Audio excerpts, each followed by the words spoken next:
اسی میں آپ کو ایک لاہوری کا قصہ سناؤں میں. کیا ہوا وہ مجھے خود انہوں نے بتایا. کہتے ہیں میری کسی عربی سے ہو گیا پھڈا. ٹیکسی ڈرائیور تھے وہ, اب عربی تو بڑے مضبوط ہوتے ہیں. کہہ رہے ہیں ہوا یہ ہے کہ اب جب پھڈا ہوا نا تو سعودی عربی نے مجھے ہلکا سا دھکا دیا, میں نے بہت زور سے جا کے میں گرا. یعنی اس نے ہلکا سا لگایا نا, کہہ رہے میں نے ایسا اپنے اوپر اس دھکے کو مسلط کیا جیسے اس نے مجھے رکھ کے چماٹ مارا ہے اتنا زور سے. کہتے ہیں میں کلا خود بخود ہی فٹ پاتھ پہ رگڑ رہا ہوں تاکہ خراشیں آئیں, خون نکلے. ابے میں نے کہا یار میں گرا ہوں, اور میں ایسے جا کے نا وہ عربی بھی دیکھ رہا ہے یار یہ تو میں نے یوں کیا ہے, میں نے اس کو ہو کیا گیا. کہہ رہے یوں گرا ہوں اور یوں کر کے نا خراشیں آ رہی ہیں, گھٹنے پہ چوٹ آ رہی ہے, یہ آ رہی ہے, قمیض پھٹ رہی ہے, شلوار پھٹ رہی ہے, پتہ نہیں کیا کیا جو اس سے بس میں تھا اس نے کر لیا. یہی ہوا, عربی اندر ہو گیا جیل میں. کہہ رہی ہے معافیاں مانگ مانگ کے اس نے جان چھڑائی ہے. مجھ سے بھائی معاف کر دے یار, آئندہ کسی لاہوری سے. جرمانہ بھی دیا اس نے عربی نے, جیل میں بھی گیا. وہ سعودی جو ہے نا کہہ رہا معافیا مانگ مانگ کے مجھے ترس آئے, چل جا. کیا یار. تو ایک اور قصہ ہے یار, اب کیا کرے یار. ہمارے ایک جاننے والے تھے, اللہ ان کی مغفرت کرے, ان کی وہ بائک پہ کہیں جاتے ہوئے نا کسی کو ٹکر مار دی, اتنی زور سے ماری وہ بندہ نیچے گرا ہے, اس کا سر پھٹا, بے ہوش ہو گیا. ان کو لگا بیٹا میں آ گیا چوڑے میں. یہ کہتے ہیں میں گرا ہوں. اچھا ہوا یہ کہ ان کو نا لوگ 4 آدمی اٹھا کے لا رہے تھے, جاننے والے تھے, نام نہیں بتاؤں گا, بڑے نیک آدمی تھے, بس بیچاروں سے ایسی حرکت ہو گئی. تو 4 آدمی نا ہمارے ایک جاننے والے صاحب تھے, ان کو اٹھا کے لا رہے ہیں ان کے گھر پہ. میں نے دیکھا, میں نے کہا کیا ہو گیا. کہہ رہے ہاں مر رہا ہوں. اب 4 آدمی لا رہے ہیں یار, یہ تو مر رہے ہیں بھائی, سانسیں اکھڑ رہی ہیں ان کی, ایسے بنے ہوئے نا. میں نے کہا ہاسپٹل لے کے, کہہ رہے نہیں ہاسپٹل نہیں, گھر لے کے جاؤ. میں نے کہا بھائی اس کہہ رہے ان کا خطرناک ایکسیڈنٹ ہوا ہے, یہ مر رہے ہیں. جو لوگ لے کر آئے نا ان کو اٹھا کے, یہیں یو پی موڑ سے, یو پی موڑ پہ ایکسیڈنٹ ہوا, یہ بائک پہ تھے اور چیخ رہے, ہاں ہو لگایا ہوا ہے انہوں نے. 4-6 آدمی اٹھا کے لا رہے ہیں ان کو. تو کہہ رہے ہیں یہ تو ہم نے تو بہت کوشش کی, ہسپتال جا ہی نہیں رہے. میں نے کہا نہیں ان کو ہاسپٹل لے کے جاؤ. مجھے ترس آ رہا ہے یار, مرمرا نہ جائے, پتہ نہیں اندرونی چوٹ ہے, باہر سے کچھ بھی نظر نہیں آ رہا تھا مجھے نا. میں نے کہا اندر کوئی پھیپڑا ویپڑا ہل گیا لگ رہا ہے. میں کہہ رہا ہوں بھائی ان کو لے کے جاؤ. کہہ رہا نہیں نہیں گھر لے کے جاؤ, مر رہا ہوں. ہاں گھر لے گئے ان کو. میں نے مجھے بڑا تھوڑی دیر میں جب معاملہ ٹھنڈا, وہ چلتے ہوئے آ رہے ہیں نا, بڑے انجوائے. میں نے کہا بچ کے. کہہ رہے بھائی مسئلہ یہ ہوا ہے, غلطی میری تھی. صحیح ہے, بندہ گرا ہے, بے ہوش ہو گیا. میں نے کہا بیٹا گیا, اب پبلک نے کیا کرنا ہے, میری ہڈیاں توڑنی ہیں. تو میں اس سے زیادہ مظلوم بن گیا, ایسے چیخ رہا ہوں. پبلک آئی تھی ان کو مارنے کے لیے. کہہ رہے یار اتنے بندے پکڑ کے کوٹیں گے, میں تو کہہ رہے میں نے کہا ایسا بن جاؤ جیسے میں تو ویسے ہی مر رہا ہوں. یار کیا ایکٹنگ کی ہے اس بندے نے. بچ گئے, بچ گئے. پبلک اٹھ, نہ صرف یہ کہ مارا نہیں, باقاعدہ پبلک عزت کے ساتھ اٹھا کے گھر لے کر آئیے. یہ آپ کی امانت ہے, اس کو رکھیں آپ. میں بول رہا ہوں ہسپتال, کہہ رہے ہیں نہیں ہسپتال نہیں. ان کو پتا تھا بیٹا ہسپتال میں ڈاکٹروں نے کوٹنا ہے پکڑ کے. تو کہاں سے کہاں کس سے چلے گا یار. میں جرمنی میں تھا, میں نے 2 انگریزوں کا پھڈا دیکھا. 2 انگریزوں کا پھڈا دیکھا, دونوں لمبے چوڑے موٹے تازے, لڑ رہے ہیں, یہ ایسی یوں ہے, فلانا ہے ڈمکانا ہے, اور لڑ رہے ہیں. مجھے آواز آ رہی, میں نے کہا یہ کیا ہو رہا ہے. اور دونوں کے ہاتھ میں ڈنڈے, گھما رہے ہیں لیکن جان کر کوشش کر رہے لگ نہ جائے اس کے. جیسے ایک گورے نے ڈنڈا گھمایا سر کے اوپر سے شوں کر کے, دوسرے لات گھمائی قریب سے, جیسے فلموں میں نہیں ہوتا, یہ لگے ہی نہیں. میں نے کہا یار اتنا لڑ رہے ہیں اور ڈنڈے بھی ہیں دونوں کے ہاتھ میں, ٹچ نہیں ہونے دے رہے. تو انہوں نے بتایا یار لا اتنا سخت ہے نا, کسی کا بھی ڈنڈا یا لات دوسرے کو ٹچ ہو گئی نا تو چوڑے میں آ گیا وہ. پولیس آ کے یہ نہیں دیکھے گی کس کی غلطی تھی, کون صحیح ہے کون غلط. پولیس کہے گی تمہارا ڈنڈا اس کے لگا ہے, ٹھیک ہے نا. اس کو پتا ہے چوڑے میں آؤں گا, میں پھنسوں گا. تو وہ لا اتنا سخت ہے, اب وہ منہ کے فائر مار رہے ہیں نا, میں تیرے یہ کر دوں گا انگلش میں, جرمن میں, انگلش میں نہیں, جرمن زبان میں یہ کر دوں گا, لیکن ہاتھ نہیں لگا رہے. ان کو پتا ہے یار سارا کیس ہمارے اگینسٹ ہو جائے گا. تو کہاں سے کہاں کس سے چلے گا یار. ابھی ہمارا سفر ہے نا, اب دیکھو کس سے پھر یاد آتے ہیں نا. یہ نا کچھ لوگ اپنے اوپر گھننے بنے ہوئے ہوتے ہیں, دوسری شادی کر کے اب پہلی بیوی کے سامنے ایسا بنے گا جیسے جادو ہوا ہے مجھ پہ, جن نے کرائی ہے میری دوسری شادی. گھننے بن جاتا ہے, وہ ترس کھا رہی ہوتی ہے, ہائے بیچارے کو کیا ہو گیا. میں نے جب اللہ معاف فرمائے دوسری کی تھی نا, میں زیادہ رو رہا تھا, جیسے مجھے بہت غم ہو رہا ہے. یہ طریقے ہوتے ہیں بھائی. تو ایسے ہاں وہ نا بہت ڈرامے چل رہے ہوتے ہیں, تو کچھ لوگ مسلط کر رہے ہوتے ہیں, کوئی مسئلہ ہوتا ہے ان کے ساتھ. ایک نوجوان آیا اپنے ابا کو لے کے, اس نے کہا میرے ابا میں شادی کرنا چاہتا ہوں, ابا نہیں مان رہے, آپ ان کو سمجھائیں. رشتہ اچھا تھا, میں نے کہا یار چلو میں سفارش کر دوں, کام ہو جائے تو اچھی بات ہے یار میری سفارش پہ. میں نے کہا ابا کو لے آؤ. تو اتوار کو میں نے ٹائم دیا, وہ آگے ابا نہیں آ رہے, ابا کھڑے ہوئے گیٹ پہ. میں نے کہا ابا کو لا بھائی, میرے اور بھی دنیا میں کام ہے. کہہ رہے ابا کو پتہ نہیں کیا ہو گیا, ہاتھ پاؤں ان کے مڑ رہے ہیں اور سکتے میں چلے گئے ہیں نا گیٹ پہ. آ تو گئے ابا ہمت کر کے, اس نے بہت, جب اس کو لگا نا ابا کو کہ یہ مفتی صاحب اس بیٹے کو فیور دیں گے, ابا ہاتھ پاؤں کیا ہو رہے ہیں, مڑ رہے ہیں, یوں عجیب سے ہو گئے. میں ڈر گیا, میں نے کہا بھائی میرے اوپر کوئی مسئلہ نہ ہو جائے. تو میں نے کہا ہاسپٹل لے کے جاؤ. کہہ رہے ہاسپٹل بھی نہیں جا رہے. تو میں نے کہا لے آ کسی طریقے سے یہاں پہ بھائی. تو ابا کو روبوٹ کی طرح نا دھکا دے کے, جیسے کوئی پتلا نہیں ہوتا, ابا آ رہے ہیں ایسے نا یوں. اب کسی کی غیبت نہیں ہے, پرانا قصہ ہو گیا, کیا پتہ چلے گا کسی کو. لا کے ادھر بینچ پہ بٹھا دیا, ابا آ کے نا یوں بیٹھ گئے ایسے سیدھے. میں کیا السلام علیکم, سامنے دیکھ رہے ہیں, خیریت سے ہیں. میں نے کہا بیٹا یہ تو کوئی سیریس کیس ہے, اس کو ہاسپٹل لے کے جانا. بھائی تو ہاسپٹل لے کے جاؤ, یہاں کیوں لے کر آئے ہو؟ کہہ رہے ہیں پتہ نہیں کچھ شوق میں چلے گئے ہیں, کیا ہو گیا ابا کو؟ ابا ہلا رہا ہے, ہل ہی نہیں رہے. اچھا میں نے تھوڑا سا اندازہ لگا لیا, ابا کو تھوڑی سی ہنسی آئی ہے نا بیچ میں. میں نے اندازہ لگا لیا, میں نے کہا یہ ناٹک چل رہا ہے. اب آپ کو پتہ ہے جب ابا کو ہنسی آئے گی تو مجھے ڈبل آئے گی کہ نہیں آئے گی؟ میں احترام میں ہنسی بھی روک رہا ہوں. میں اس کو سائڈ پہ لے گیا, میں نے کہا بھائی یہ ناٹک چل رہا ہے. ابا نے اپنے اوپر ایک ایسا وہ مسلط کر لیا ہے کہ میں شوق میں جا رہا ہوں. میں نے کہا بھائی ان کو لے جا, یہ نہیں سمجھیں گے, یہ سمجھنے والے نہیں ہیں. رشتہ ٹھیک ہے, ابا بلا وجہ مخالفت کر رہے ہیں, کر کے بتا دے ابا ہو گئی ہے, ٹھیک ہے نا. پھر سچی مچی کا ہوگا جو بھی ہوگا. ابھی ناٹک چل رہا ہے, ابھی کیا چل رہا ہے فل, کیونکہ اتنی دیر تک کوئی آدمی اس کنڈیشن میں ہو تو گر چکا ہوتا اب تک. وہ اتنی دیر تک تھوڑی اس کنڈیشن میں. میں نے کہا بھائی لے جائے. تو وہ بھی کہہ رہا ہے مفتی صاحب یہ ابا نے صحیح ناٹک کیا ہے یار, بات ہی نہیں کی نا, بیٹھے رہے ہیں چلے گئے ایسے ہی. وہ پروگرام کیا ہو گیا سارا کینسل. تو یہ بڑے ناٹک چلتے ہیں اس میں بھائی. اگر کسی لڑکی شادی پہلے سے کچھ اور وفات ہو جائے تو لڑکی کسی اور سے نکاح کر سکتی ہے. ہماری قوم میں لڑکی کو میت پر بلاتی ہے اور اس کے سر پر لال کپڑا ڈالتا ہے اور لڑکی ان لوگوں کی ہو جاتی ہے. اگر میت پر نہ آئے تو لڑکی کسی بھی جگہ رشتہ, ناجائز رسم ہے. جیسے ہی عورت کو شوہر کے انتقال کی خبر ہو, عورت پر لازم ہے فوراً شوہر کے گھر چلی جائے. کہیں بھی وہ گھر سے باہر نہیں نکل سکتی. 4 مہینے 10 دن وہ عدت کہاں گزارے گی؟ شوہر کے گھر میں. اس دوران وہ زینت اختیار نہیں کر سکتی. ہاں کوئی بیماری ہو, علاج کا مسئلہ ہو, ایک الگ بات ہے. تو پھر 4 مہینے 10 دن کے بعد وہ آزاد ہے, جہاں چاہے شادی کرے. وہ قرآن نے کہا لا تعضلوہن ان ینکحن ازواجہن, اب کسی کو اس کو شادی سے روکنے کی اجازت نہیں ہے. اچھا میرے بھائی, ہم رشتہ داروں کے یہاں جا رہے تھے, میں نے کپڑے استری نہ کیے اور کہا کہ ہمارے نبی کے کپڑوں پر تو پیمن لگے ہوتے تھے. یہ غلط بات کی آپ نے.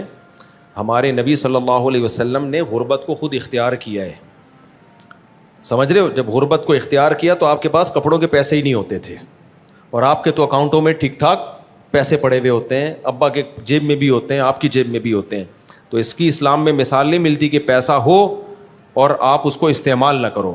ایک صحابی کو نبی نے پراگندہ بالوں میں پھٹے پرانے کپڑوں میں دیکھا. آپ نے فرمایا کہ اللہ نے تمہیں پیسہ نہیں دیا کہ اپنے حالت کو درست کر لو؟ کہا کہ ہاں دیا ہے.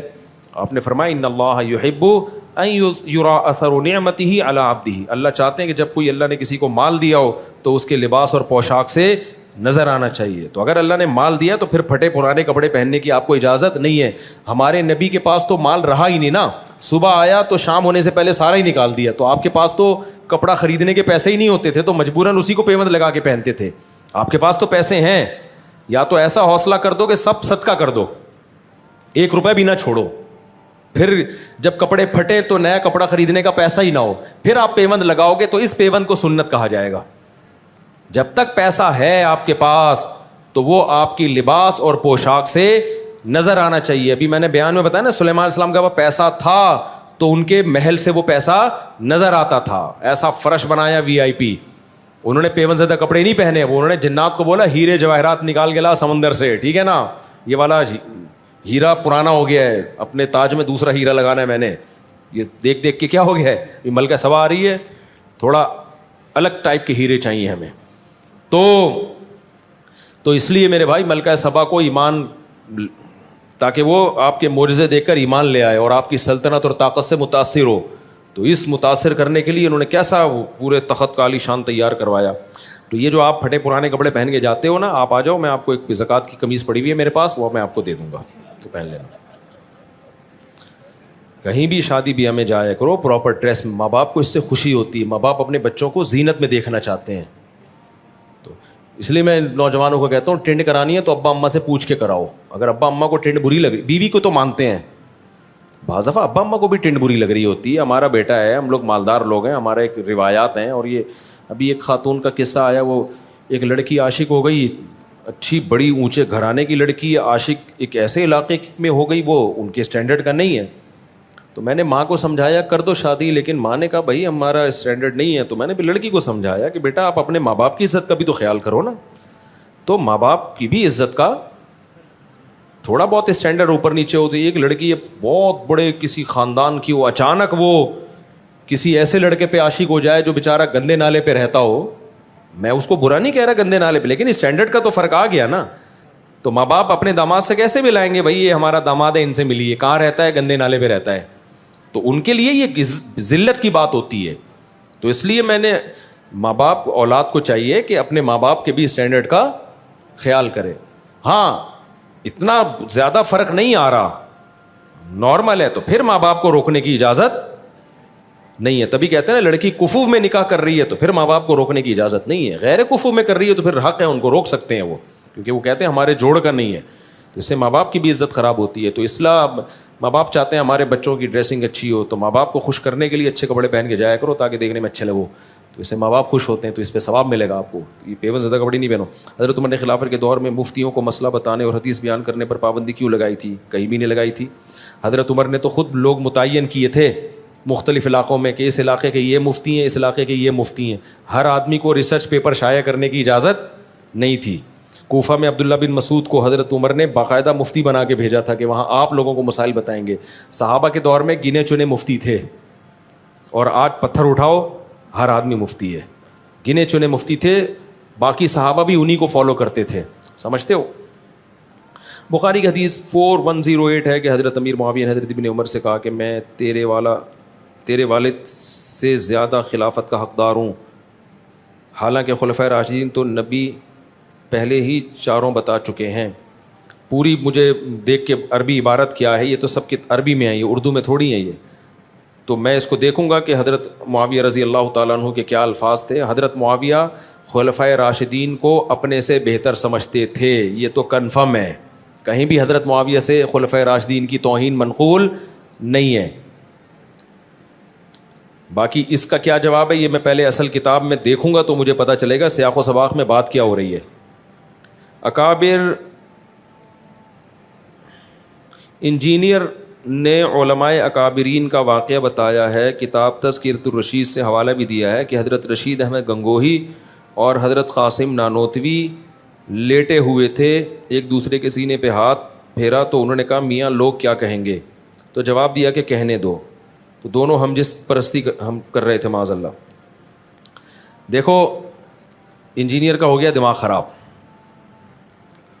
اور انجینئر کی ایک ویڈیو شائع ہوئی ہے, اس کے پتہ چلتا ہے کہ کون کیا کر رہا تھا. پرانی ویڈیو ہے اس کی, آپ دیکھ لیں, وہ میں کیا بولوں, ہمیں تو یہ باتیں کرتے ہوئے بھی برا لگتا ہے. میں نہیں کہہ رہا کہ وہ مجھے سرپرستی کر رہا تھا, میں ایسا الزام نہیں لگا رہا. تو کچھ لوگوں نے شائع کی ہے یہ جو واقعے سے جتنی غلط فہمی ہو رہی ہے نا, انجینئر کی اس ویڈیو سے اس سے زیادہ غلط فہمی ہوگی اور انجینئر پہ الزام لگے گا, لیکن ہم اس کی تعویل کرتے ہیں. سمجھ رہے ہو؟ میں ایک بات کہتا ہوں, اگر یہ دونوں معاذ اللہ ہم جس پرستی کر رہے ہوتے, دونوں بڑی عمر کے لوگ, بڑی بڑی داڑیاں, تو کیا نقل کفر نباشت, اور کیونکہ اس نے خود یہ بحث اٹھا دی ہے نا, تو ہمیں تو شرم آ رہی ہے یہ بحث یہاں اس صفائیاں بیان کرتے ہوئے بھی. تو کیا لڑکوں کی کمی تھی اس زمانے میں؟ ہم جس طرح پرستی کرنے والا کیا اتنی بڑی بڑی داڑیوں والے آدمی کو تلاش کرتا ہے اس کام کے لیے, اور پھر وہ یہ کر کے کتاب میں لکھیں گے بھی ہے بھائی. یہ خالصتاً ایک مذاق کا واقعہ ہے جو ان کے کسی شاگرد نے لکھا کہ دونوں لیٹے ہوئے ہیں, مذاق کر رہے ہیں ایک دوسرے کے, جیسے ہوتا ہے نا بے تکلفی کا مذاق, لوگ کر رہے ہوتے ہیں, فحش مذاق بھی کرتے ہیں ایک دوسرے کے ساتھ بے تکلفی میں. وہ ایک محض مذاق کا واقعہ ہے. لکھنے والے کا مقصد یہ تھے کہ اتنے فری تھے کہ اس قسم کے فحش مذاق بھی آپس میں کر لیا کرتے تھے. اب لکھنے والے کی غلطی یہ ہے کہ یار اگر کوئی آپس میں اتنا بے تکلف ہے, اس طرح کا مذاق کر بھی رہا ہے, تو اس کو کتاب کی زینت بنانا بنتا نہیں ہے. وہ بے وقوف نے اس کو کتاب کی زینت بنا دی ہے. تو اس پہ یہ اعتراض بنتا ہے کہ یار اگر اس طرح کا کوئی مذاق کسی کے ساتھ کر بھی رہا ہے, میاں لوگ کیا کہیں گے, یہ مذاق ہے, تو اس کو کتاب میں لکھنے کی ضرورت نہیں ہے. لوگ کر رہے ہوتے ہیں, ایک دوست بھی ایک دوسرے سے مذاق کر رہے ہوتے ہیں, آج تو بڑا کہتے ہیں نا, بڑا آج تو بڑا چمکتا ہوا لگ رہا ہے, کاش تو لڑکی ہوتا میں تجھ سے شادی کرتا, یہ کہہ رہے ہوتے ہیں نا لوگ. یہ دوست احباب آپس میں مذاق کرتے ہیں, لیکن یہ مذاق ایسا نہیں ہوتا بیٹھ کے کتاب میں لکھ دو کہ حضرت جی فلاں موقع پہ فلاں کو یہ فرما رہے تھے. تو لکھنے والے کی یہ غلطی ہے کہ اس نے اس مذاق کے واقعے کو, بے تکلفی کے واقعے کو کتاب کی زینت بنا دیا.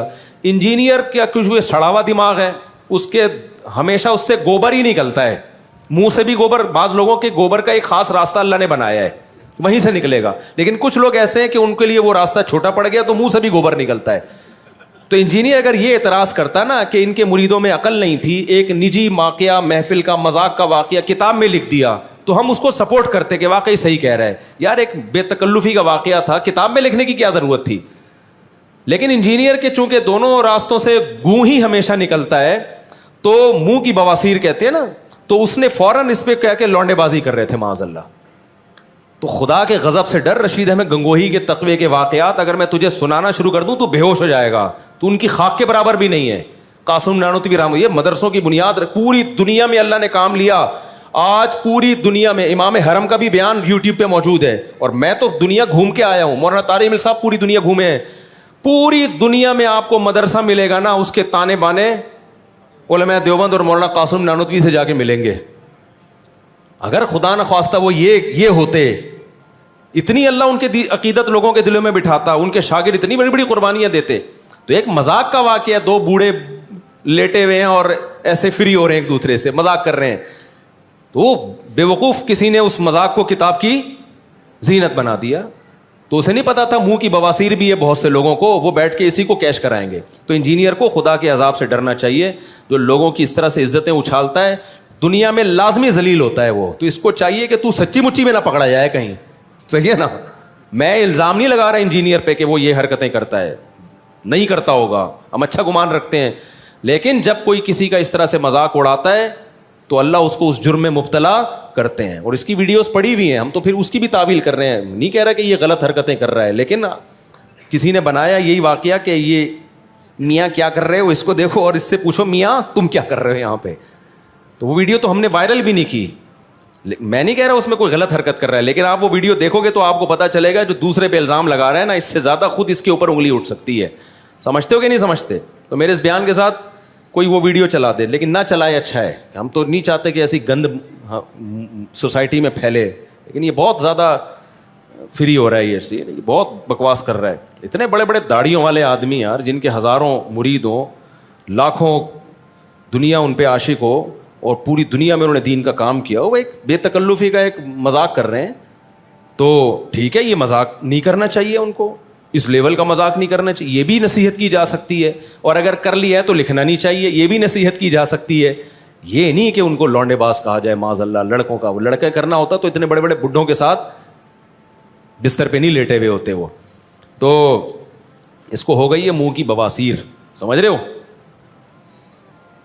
وہی بات ہو گئی نا, مرزا غلام احمد قادیانی کا مناظرہ, اس کے کسی مرید کا مناظرہ ہو رہا تھا عطا اللہ شاہ بخاری کے ساتھ رحمۃ اللہ علیہ. تو عطا اللہ شاہ بخاری رحمۃ اللہ علیہ نا, تو وہ دلائل دے رہے تھے کہ حضرت عیسیٰ علیہ السلام تو ماں کے پیٹ جو پیدا ہوئے تو ماں کی گود میں بولے ہیں. تم کہتے ہو کہ یہ مرزا غلام احمد قادیانی عیسیٰ ہے, تو یہ تو ماں کی گود میں نہیں بولا. تو قادیانی نے بولا کہ اس کی کتابوں سے دکھایا کہ مرزا نے دعویٰ کیا کہ میں ماں کے پیٹ میں ہی بولتا تھا.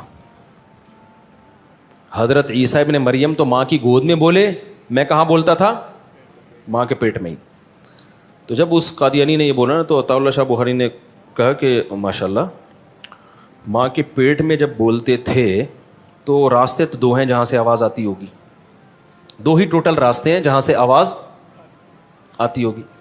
اگر یہاں سے آواز آئے گی تو کیا پتہ چلے گا کہ ماں بول رہی ہے یا بچہ بول رہا ہے؟